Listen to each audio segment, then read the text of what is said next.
Hello everyone. Today we are going to see chapter number 1, Arrival of Europeans in India. Do you believe our country is one of the best and distinct in the whole world? I strongly believe yes it is.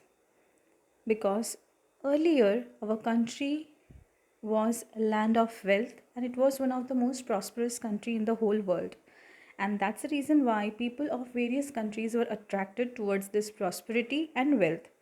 Many people were also very eager to trade with us and they wanted to earn a lot of money.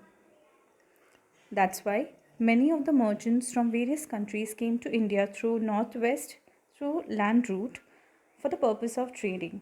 Here, Arab traders undertook this trade for many years. But due to a lot of conflicts between Arab traders and various other European countries, the land route got stopped and it was not possible to trade through land route. And European countries took this as an opportunity. And that's the reason why they all started searching for various sea routes towards India.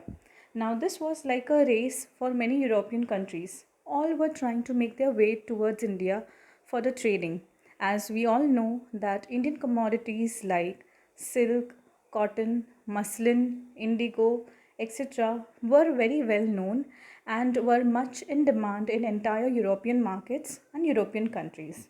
And that's the reason why everyone wanted to trade with us. So, European countries started searching for a sea route to India, and many of them started having a race. So, in the next part, we will see how they succeeded in reaching India. Thank you so much, and stay healthy and stay safe.